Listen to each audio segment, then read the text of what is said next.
guided rocket called Humerous Cat. It's on an E12-6. And the E12 will be flying from, let's see, select number 5. Going in.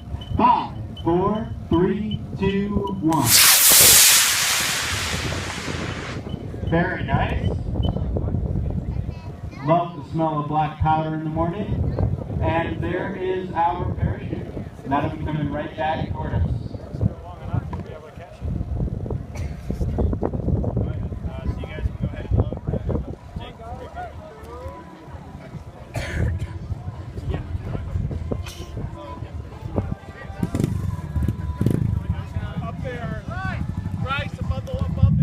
Right above us here, we've got a rocket under parachute.